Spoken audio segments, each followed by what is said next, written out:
नमस्कार, ABC channel में आपका स्वागत है। मैं हूं सचिन श्रीवास्तव और आप मेरे साथ देखेंगे आजमगढ़ से जुड़ी खबरें। आइए नजर डाल लेते हैं आज की खास खबरों पर। खबर के प्रायोजक हैं GD global school, Kartarpur, Azamgarh. Admission open for new session. Nursery to classes 9 and 11। Sai international school, Pura Pande, Bhaduli Bazar, Azamgarh. Affiliated to ICSI new Delhi. Admission open for new session. Nursery to class 9 and 11। Vedanta school of nursing and paramedical science, Lachhirampur, Azamgarh. QCI rating में A श्रेणी प्राप्त कर बना मंडल का पहला institute. और lifestyle furniture, बेलानाडी, Azamgarh. Azamgarh में मुख्तार अंसारी के करीबी शाहजमा उर्फ नैयर पर कार्रवाई की गई है। पुलिस ने शाहजमा की करीब 5 करोड़ रुपए की संपत्ति कुर्क कर दी है। जिले के SP अनुराग आर्य ने बताया कि आरोपी पर गैंगस्टर एक्ट के तहत यह कार्रवाई की गई है। SP ने जिले के DM विशाल भारद्वाज के आदेश पर यह कार्रवाई की है। बताया जाता है कि मुख्तार का यह गुर्गा महंगी गाड़ियों के साथ आलीशान कोठी में रहता है। हवाला कारोबार के जरिए माफिया ब्रदर्स ने अकूत संपत्ति बनाई और लग्जरी लाइफस्टाइल जीते रहे। इसको घोड़े रखने का भी शौक है।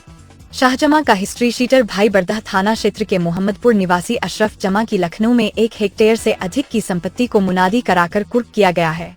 शाहजमा उर्फ नैयर की अब तक 5 करोड़ 29 लाख से अधिक की संपत्ति को कुर्क किया जा चुका है। SP ने बताया कि जिले में अपराधियों के खिलाफ लगातार अभियान चलाया जा रहा है। मुख्तार का सहयोगी शाहजमा जिले का हिस्ट्री शीटर है, जिसकी लखनऊ में एक सर्किल रेट के हिसाब से 1 करोड़ 40 लाख की संपत्ति को कुर्क किया गया है। इस संपत्ति की मार्केट वैल्यू 3 करोड़ से अधिक है। SP ने कहा कि जिले में संगठित अपराध और माफिया की संपत्ति को 14A के तहत कुर्क कर अपराधियों की कमर तोड़ने की कार्रवाई जिले की पुलिस द्वारा जारी रहेगी। आदेश न्यायालय जिला अधिकारी जनपद आजमगढ़ के द्वारा बाल संख्या 215/2024 सरकार नाम जमन उर्फ नैयर व अशरफ जमा का अंतर्गत धारा 14(1) अधिनियम, गिरोहबंद व असामाजिक क्रियाकलाप निवारण अधिनियम 1986 थाना बरहत जनपद आजमगढ़ के अंतर्गत पारित आदेश के अनुपालन में भूखंड घाटा संख्या 676/0.862 हेक्टेयर कुर्क किया जाता है। आज्ञा से जिलाधिकारी जनपद आजमगढ़। SP ने बताया कि शाहजमा 1990 से अपराध जगत में सक्रिय है। यह कुख्यात अपराधी है जिसका जिले स्तर पर पंजीकृत सक्रिय गैंग D72 है। अपने गैंग के सदस्यों के साथ गठजोड़ कर आजमगढ़ और आसपास के जिलों में भी अपराध करता रहता है। जिले के विभिन्न थानों में हत्या का प्रयास, बलवा, मारपीट जैसे 24 से अधिक मुकदमे दर्ज हैं। पुलिस जांच में पता चला कि आरोपी ने समाज में भय पैदा कर कीमती संपत्तियां अर्जित की है। जनपद में माफिया तत्वों व अपराधियों के विरुद्ध चलाए जा रहे अभियान के अंतर्गत प्रदेश के चिन्हित माफिया IS 191 गैंग के गैंग लीडर मुख्तार अंसारी के सहयोगी और जनपद स्तर के चिन्हित mafia history sheeter Shahjama Nayyar और इसका हिस्ट्री शीटर भाई अशरफ जमा निवासी मोहम्मदपुर फेटी, थाना बरदा की, जनपद लखनऊ स्थित लगभग 1 हेक्टेयर जमीन को 14(1) गैंगस्टर एक्ट के अंतर्गत आज SHO महनाजपुर द्वारा जिलाधिकारी आजमगढ़ से आदेश प्राप्त कर कमिश्नरेट पुलिस लखनऊ के सहयोग से कुर्क किया गया है। कुर्क की गई इस जमीन की सर्कल रेट के हिसाब से कीमत लगभग 1 करोड़ 24 लाख है और मार्केट वैल्यू के हिसाब से इसकी कीमत लगभग 3 करोड़ से ऊपर की है। संगठित अपराध और माफिया तत्वों की अपराध से अर्जित संपत्ति को 14(1) गैंगस्टर एक्ट के अंतर्गत कुर्क कर कमर तोड़ने की कार्रवाई अभियान के तौर पर जनपद आजमगढ़ पुलिस के द्वारा अनवरत जारी रहेगी। मऊ के चिरैयाकोट थाना क्षेत्र के ग्राम रसूलपुर की एक युवती की सोमवार की दोपहर धारदार हथियार से गला रेतकर हत्या कर दी गई थी। यह हत्या जिले के जहानागंज थाना क्षेत्र के बरही में हुई। हत्या मृतका के घर से 500 मीटर की दूरी पर हुई। युवती की पहचान गांव निवासी बिरजू राम की 19 वर्षीय पुत्री अर्चना के रूप में हुई। सूचना पर पहुंची पुलिस ने शव को कब्जे में लेकर पोस्टमार्टम के लिए भेज दिया। चिरैयाकोट थाना क्षेत्र के ग्राम रसूलपुर की रहने वाली अर्चना दोपहर 11 बजे परिजनों से बाजार से ब्लाउज लाने की बात कहकर निकली थी। काफी समय तक वापस न लौटने पर परिजनों ने तलाश शुरू कर दी। काफी खोजबीन के बाद उसका शव गांव की एक युवती ने सरसों के खेत में देखा। उसका गला रेता गया था। उसकी मौत हो गई थी। युवती के शव मिलने की सूचना पर परिजन मौके पर पहुंच गए। परिजनों ने शव की पहचान अर्चना के रूप में की। सूचना पाकर मौके पर SP Anurag Arya, SP city Shailendra लाल भी पहुंचे। इस संबंध में एसपी सिटी शैलेंद्र लाल ने बताया था कि सोमवार सुबह करीब 11:30 बजे बड़हलगंज थाना जहानागंज में बाजार से गांव के रास्ते अपने घर जा रही एक 19 वर्षीय युवती के गले पर चाकू से चोट पहुंचाई गई, जिससे युवती की मौत हो गई। सीसीटीवी फुटेज में एक आकाश नाम का युवक जो मोहम्मदाबाद गोहना का रहने वाला है के साथ देखी गई है। प्राथमिक जांच में प्रेम प्रसंग का मामला प्रतीत हुआ। इस युवक की गिरफ्तारी के लिए पुलिस की 3 टीमें गठित की गई थी। गठित टीमों ने युवक की गिरफ्तारी कर ली है। अभियुक्त आकाश ने बताया कि मृतका से उसकी बातचीत होती थी और दोनों आपस में शादी भी करने वाले थे। अभियुक्त ने मृतका को उपहार व पैसे भी दिए थे। बातचीत के दौरान अभियुक्त ने गुस्से में मृतका को दिए हुए पैसे व उपहार वापस मांगे तो मृतका ने वापस कर दिया, जिसके बाद मृतका ने अभियुक्त से बात करना बंद कर दिया। अभियुक्त ने मृतका के घर वालों से बात की तो उन लोगों ने कहा कि जब वह तुमसे शादी करने के लिए मना कर रही है तो उसको छोड़ दो। अभियुक्त ने मृतका के घर वालों को धमकी दी कि यदि अर्चना की शादी कहीं दूसरी जगह करोगे तो मैं उसको जान से मार दूंगा। 29 जनवरी को अभियुक्त ने मृतका को फोन करके मिलने के लिए रसूलपुर से बड़हलगंज बाजार के कच्चे रास्ते पर बुलाया, जहां पर अभियुक्त ने सरसों के खेत में ले जाकर हत्या कर दिया। इसके बाद अभियुक्त ने बड़हलगंज पुलिया के पास नया कपड़ा पहना और खून लगे शर्ट पैंट व चाकू को उसी सरसों के खेत में फेंक दिया था। भारतीय जनता पार्टी नगर अध्यक्ष मृगांक शेखर सिन्हा की अध्यक्षता में शनिवार को जिला कार्यालय पर गांव चलो अभियान की जिला कार्यशाला संपन्न हुई। मुख्य अतिथि के रूप में पूर्व जिलाध्यक्ष प्रेम प्रकाश राय व विशिष्ट अतिथि के रूप में जिला उपाध्यक्ष ब्रिजेश यादव मौजूद रहे। इस अवसर पर मुख्य अतिथि पूर्व जिलाध्यक्ष प्रेम प्रकाश राय ने कहा कि प्रधानमंत्री नरेंद्र मोदी के नेतृत्व में विगत 10 वर्षों में किए गए बुनियादी बदलाव से भारत आर्थिक परिवर्तन की आधारशिला बनकर उभरा है। राजनीतिक स्थिरता, भ्रष्टाचार मुक्त शासन और निवेश समर्थक नीतियों से भारत विश्व की शीर्ष 5वीं अर्थव्यवस्था में शामिल है। विगत 10 वर्षों में गरीब कल्याण, महिला सशक्तिकरण, सांस्कृतिक उत्थान सहित विकास के सभी आयामों पर बेहतरीन कार्य हुआ है। भारत के इस अप्रतिम विकास मॉडल को जन जन तक ले जाकर 2024 के लोकसभा चुनाव में पुनः जन समर्थन जुटाने के लिए राष्ट्रीय अध्यक्ष जेपी नड्डा के निर्देश और प्रदेश अध्यक्ष भूपेंद्र चौधरी के नेतृत्व में 4 फरवरी से 11 फरवरी तक गांव चलो अभियान चलाया जा रहा है। नगर मंडल में बूथ स्तर पर नगर में निवास करने वाले पदाधिकारी कार्यकर्ताओं को प्रवासी के रूप में जिम्मेदारी सौंपी गई है। नगर अध्यक्ष मृगांक शेखर सिन्हा ने कहा कि सभी प्रवासी 24 घंटे के लिए बूथ पर ही प्रवासी करेंगे। बूथ कमेटी से संपर्क, पन्ना प्रमुख का सत्यापन, मुझे लाभार्थियों से संपर्क के साथ वरिष्ठ कार्यकर्ताओं से संपर्क और नामो ऐप डाउनलोड करवाने का कार्य प्रमुखता से करना है। इस अवसर पर गांव चलो अभियान के नगर मंडल संयोजक व पिछड़ा मोर्चा जिला महामंत्री मिथिलेश चौरसिया, सह संयोजक नीरज सिंह मौजूद रहे। कुशल संचालन नगर महामंत्री धर्मवीर चौहान ने किया। इस अवसर पर डॉक्टर दुर्गा प्रसाद अस्थाना, अजय सिंह, विनय प्रकाश गुप्ता, पूनम सिंह, विवेक निषाद, अभिनव श्रीवास्तव, विशाल श्रीवास्तव, शोभित श्रीवास्तव, धर्मेंद्र सिंह, अवनीश चतुर्वेदी, योगेंद्र यादव, अनीता सिंह, पुरुषोत्तम सिंह, सूरज सोनकर, मुंशी निषाद, संतोष चौहान, मिथुन निषाद, दिग्विजय सिंह, अरुण सिंह, प्रिंस, सुनील मिश्रा, अमन गर्ग, सुधीर गुप्ता, पदाधिकारी व कार्यकर्ता मौजूद रहे। आज गांव चलो अभियान कार्यशाला आजमगढ़ नगर की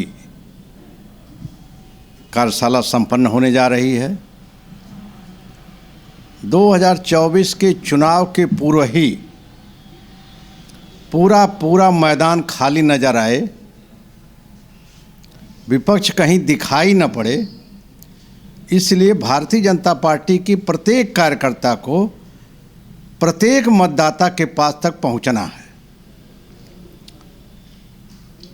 सामान्यतः सभी पार्टियां चुनाव घोषणा के बाद दरवाजे पर जाती हैं, परंतु भारतीय जनता पार्टी का कार्यकर्ता चुनाव से पूर्व ही एक बार प्रत्येक परिवार में पहुंचना चाह रहा है और पहुंच करके इस देश के लिए 2024 का चुनाव टर्निंग पॉइंट होने जा रहा है।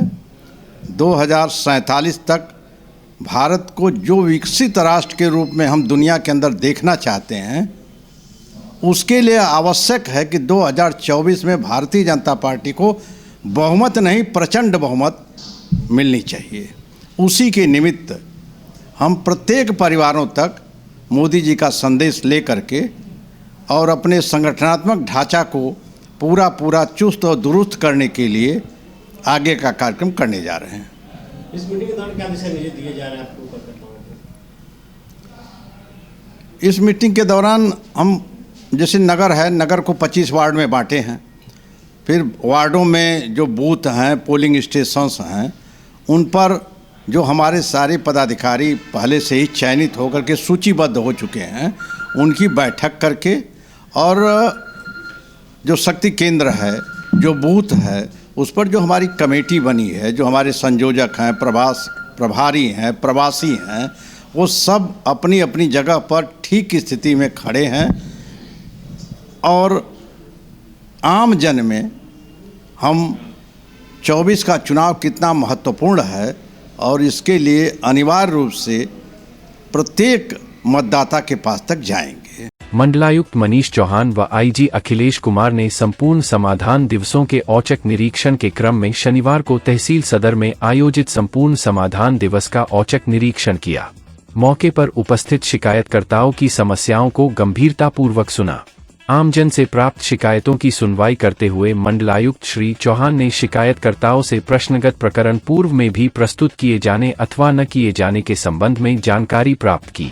कतिपय शिकायतकर्ताओं द्वारा पूर्व में भी प्रकरण को प्रस्तुत किए जाने के बावजूद अपेक्षित निराकरण नहीं हो पाने के संबंध में अवगत कराया गया।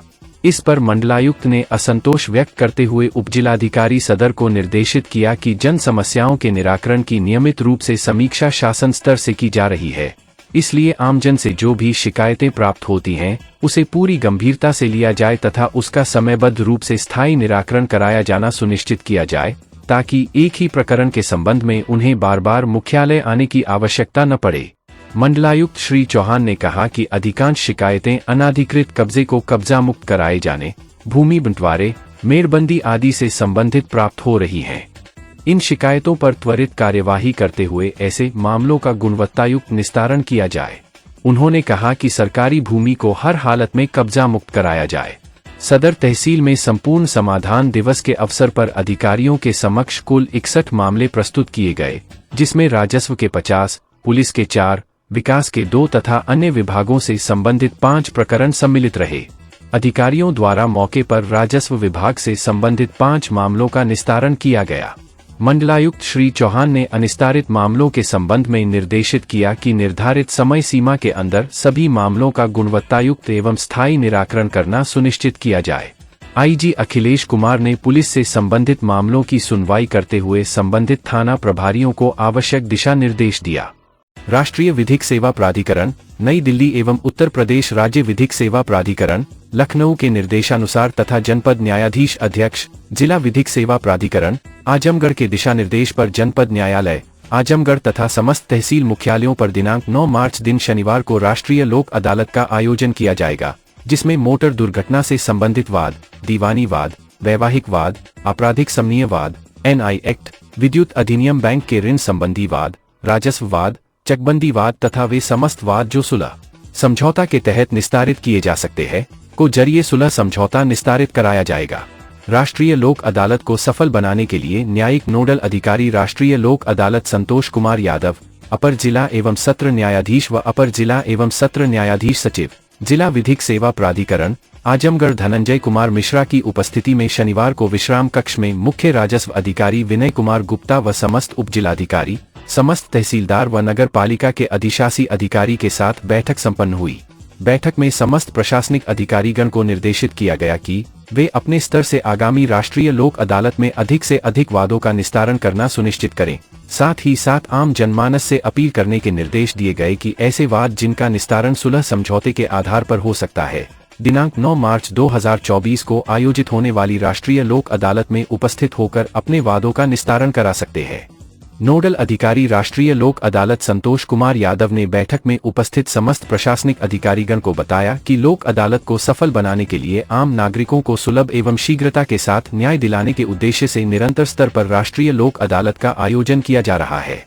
सभी संबंधित अधिकारी आगामी राष्ट्रीय लोक अदालत को सफल बनाने के लिए प्रयास करें ताकि सरकार और न्यायालय के इस महत्वपूर्ण कार्यक्रम का आम नागरिकों को अधिक से अधिक लाभ प्राप्त हो सके।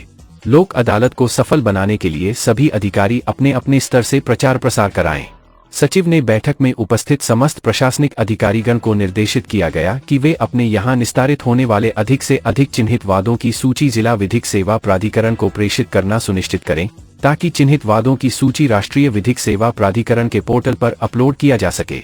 उक्त बैठक में उप जिलाधिकारी, तहसीलदार, क्षेत्राधिकारी शहर तथा अन्य अधिकारीगण उपस्थित रहे। जैसा कि आप सबको जानकारी है, 9 मार्च 2024 को राष्ट्रीय लोक अदालत का आयोजन किया जा रहा है। उसके संबंध में इस जिले के प्रशासनिक अधिकारियों के साथ बैठक की गई, जिसमें ये निर्धारित किया गया कि अधिक से अधिक मुकदमों को चिन्हित करें लोक अदालत में निस्तारित करने के लिए। लोक अदालत में राजस्व संबंधी मुकदमे, ट्रैफिक चालान, उत्तराधिकार संबंधी विवाद, पारिवारिक विवाद और भी जो समनीय मामले हैं उनका निस्तारण किया जाता है। राष्ट्रीय अदालत का निर्देश किया रहता है किस तरह की आम जनता में फायदा मिलता है। राष्ट्रीय लोक अदालत आयोजित करने का मुख्य उद्देश्य है कि मुकदमों को अधिक से अधिक निस्तारित कराना और सुलह समझौते के आधार पर निस्तारित कराना, निःशुल्क और त्वरित निस्तारण करना, यही उद्देश्य है राष्ट्रीय लोक अदालत का। मैं आम जनता से, यहाँ आजमगढ़ के निवासियों से ये अपील करता हूँ कि वो राष्ट्रीय लोक अदालत में 9 फरवरी 2024 को अधिक से अधिक मुकदमों का निस्तारण सुलह समझौते के माध्यम से कराएं। कातिलाना हमले के मामले में बिलरियागंज पुलिस ने न्यायालय के आदेश पर 6 नामजद तथा लगभग 30 से 35 अज्ञात व्यक्तियों के विरुद्ध मुकदमा दर्ज किया है। इस मामले में पीड़िता सत्यशीला पत्नी अखिलेश यादव निवासी जलालुद्दीन पट्टी थाना बिलरियागंज ने अपने अधिवक्ता जय प्रकाश सिंह के माध्यम से न्यायालय में प्रार्थना पत्र दिया था, जिसके अनुसार 29 नवंबर 2023 को चकबंदी अधिकारी तथा तहसील के कर्मचारी सत्यशीला के खेत का सीमांकन कर रहे थे। तभी गांव के नामवर यादव, श्रवण यादव, नीतीश यादव, निखिल यादव तथा अभिषेक यादव तथा रितेश यादव निवासी ग्राम अवती थाना कंधरापुर व अन्य 30-35 लोग अज्ञात ईंट पत्थर फावड़ा तथा पिस्तौल लेकर आ गए और गाली गलौज देते हुए पूरे परिवार पर हमला कर दिया। नामवर यादव तथा फौजदार यादव ने जान से मारने की नीयत से 2 फायर भी किया। इस मामले में पुलिस ने पीड़िता की रिपोर्ट नहीं लिखी गई। मामले के तथ्य और परिस्थितियों को अवलोकन के बाद संज्ञेय अपराध गठित होना प्रतीत होने पर न्यायिक मजिस्ट्रेट कोर्ट नंबर 24 हर्ष आनंद ने थाना प्रभारी बिलरियागंज को मुकदमा दर्ज कर जांच करने का आदेश दिया। आजमगढ़ के मेहनगर में संपूर्ण समाधान दिवस का आयोजन किया गया। इसमें जिले के डीएम विशाल भारद्वाज और एसपी अनुराग आर्य शामिल रहे। अधिकारियों ने लोगों की समस्याओं को तत्काल सुलझाने के निर्देश दिए। साथ ही कहा कि इस कार्य में लापरवाही होने पर कड़ी कार्रवाई की जाएगी। इसी बीच एक शिकायत पर लापरवाही बरतने के आरोपी राजस्व निरीक्षक के खिलाफ डीएम ने चार्जशीट देने के निर्देश दिए हैं। शिकायतकर्ता का नाम जितेंद्र है, जबकि राजस्व निरीक्षक घनश्याम यादव पर कार्रवाई के निर्देश दिए गए। वहीं मेहनगर थाना क्षेत्र में पीड़ित राजवीर ने डीएम से शिकायत की कि प्रार्थी के घर आने जाने वाले रास्ते को गांव के प्रमोद सिंह व अन्य लोगों द्वारा काटकर अस्थायी तौर पर कब्जा किया गया है। इस मामले में आदेश के बावजूद आवश्यक कार्यवाही न करने पर जिलाधिकारी ने कठन के लेखपाल अजय सिंह को निलंबित करने का निर्देश एसडीएम मेहनगर को किया। इसके साथ ही प्रार्थी अंबिका सिंह द्वारा चकमार्ग से अवैध कब्जा हटवाने के संबंध में प्रार्थना पत्र दिया गया, जिस पर लेखपाल देवेंद्र राम ने बताया कि उक्त आराजी में नवीन प्रति खाते की भूमि गलती से चकमार्ग दर्ज है। कागजात संशोधन हेतु रिपोर्ट प्रस्तुत की जा रही है। उक्त नंबर में अवैध कब्जा नहीं है। उपरोक्त भूमि में बना आम रास्ता सुचारू रूप से चालू है, जबकि इससे पूर्व में लेखपाल द्वारा लगाई गई रिपोर्ट में चकमार्ग पर अंकित है और आबादी होना दर्ज दिखाया गया है, जिस पर डीएम ने उक्त प्रकरण का संज्ञान लेते हुए लेखपाल देवेंद्र राम द्वारा गलत रिपोर्ट प्रस्तुत करने पर निलंबित करने हेतु एसडीएम मेहनगर को निर्देशित किया। अधिकारियों की इस जनसुनवाई में कुल 67 मामले आए, जिसमें से 6 मामलों का मौके पर निस्तारण किया गया तथा शेष 61 मामलों का निस्तारण निर्धारित समय सीमा के अंतर्गत करने के लिए डीएम ने संबंधित अधिकारियों को निर्देश दिए।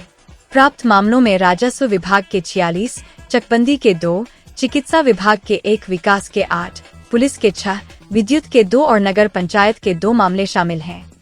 डीएम ने अधिकारियों को निर्देशित करते हुए कहा कि जिन जिन विभागों से संबंधित आवेदन पत्र प्राप्त हुए हैं, उसे जल्द से जल्द 100% गुणवत्तायुक्त निस्तारित करना सुनिश्चित करें।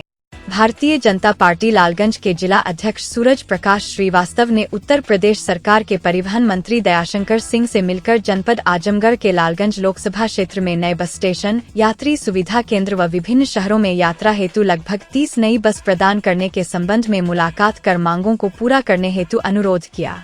भारतीय जनता पार्टी लालगंज जिले के जिला अध्यक्ष सूरज प्रकाश श्रीवास्तव ने वार्ता के क्रम में कहा कि आजमगढ़ जनपद के लोकसभा लालगंज क्षेत्र में आजमगढ़ से लालगंज जाने के लिए लालगंज होकर बसें गुजरती है, लेकिन कोई बस स्टेशन व बस स्टॉप न होने के कारण जनता को दिक्कतों का सामना करना पड़ता है। ऐसे में यहां पर एक बस स्टेशन बनने से विधानसभा लालगंज व विधानसभा दीदारगंज की जनता को लाभ मिलेगा तथा लालगंज से वाराणसी के लिए 2 नई बस तथा यहां से लखनऊ के लिए, प्रयागराज व अयोध्या के लिए 2 नई बस चलाने की आवश्यकता है। लालगंज लोकसभा क्षेत्र के विधानसभा अतरौलिया में बस स्टेशन बना हुआ है, लेकिन उसकी स्थिति अच्छी नहीं है। वहां पर यात्रियों के लिए सुविधा बढ़ाकर अतरौलिया से मंदूरी होते हुए वाराणसी व प्रयागराज तथा अतरौलिया से लखनऊ व अयोध्या के लिए 2 से 2 नई बस चलाने की आवश्यकता है। विधानसभा फूलपुर पवई में बस स्टॉप है, लेकिन ठीक से संचालित नहीं है। बस खड़ी करने की जगह भी नहीं है व कोई यात्री सुविधाएं भी नहीं है। यहाँ पर किसी खाली स्थान पर एक नए बस स्टेशन बनाने की आवश्यकता है तथा यहाँ से सुल्तानपुर होते हुए लखनऊ के लिए व 2 नई बसें, फूलपुर से शाहगंज होते हुए वाराणसी व अयोध्या के लिए 2 नई बस की आवश्यकता है। विधानसभा निजामाबाद के ब्लॉक तहबरपुर क्षेत्र में नए बस स्टॉप व यहां से पूर्वांचल एक्सप्रेस वे होते हुए लखनऊ के लिए 2 नई बस तथा यहां से मोहम्मदपुर होते हुए वाराणसी, प्रयागराज व अयोध्या के लिए 2 नई बस की जनता की मांग है। विधानसभा दीदारगंज में कुशलगांव में बस स्टेशन बना है, लेकिन यात्री सुविधाएं नहीं है तथा वहां से विभिन्न शहरों के लिए नई बस चलाए जाने की अत्यंत आवश्यकता है। जिलाध्यक्ष सूरज प्रकाश श्रीवास्तव के साथ पलहना ब्लॉक प्रमुख अनुराग सिंह सोनू भी उपस्थित रहे। परिवहन मंत्री दयाशंकर सिंह ने जनहित में इन सभी मांगों पर बिंदुवार विचार करते हुए यथाशीघ्र पूरा कराने के लिए विभागीय प्रमुख सचिव को आदेशित करते हुए आश्वासन दिया है।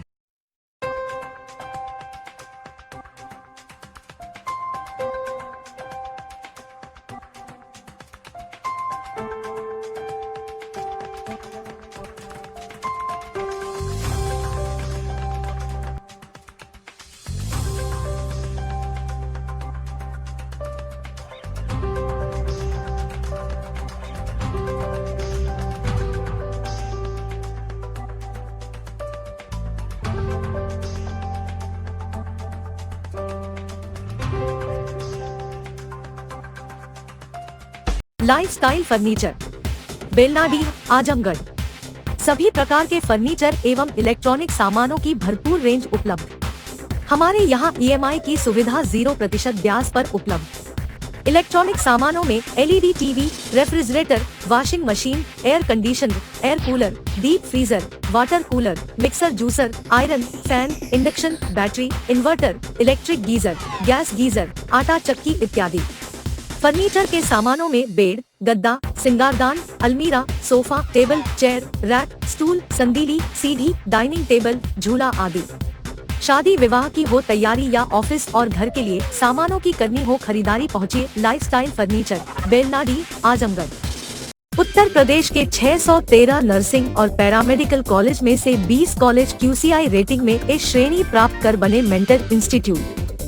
आजमगढ़ मंडल और जिले का नाम रोशन कर Vedanta school of nursing and paramedical science Lachhirampur Azamgarh QCI rating में A श्रेणी प्राप्त कर बना मंडल का पहला institute. Wifi campus, smart classroom, live projects, special placement cell, scholarship, separate hostel for boys and girls. Admission या अन्य जानकारी के लिए संपर्क करें। साई इंटरनेशनल स्कूल पूरा पांडे, निकट RTO ऑफिस, भदरी बाजार, Azamgarh. ICSE board new Delhi से मान्यता प्राप्त।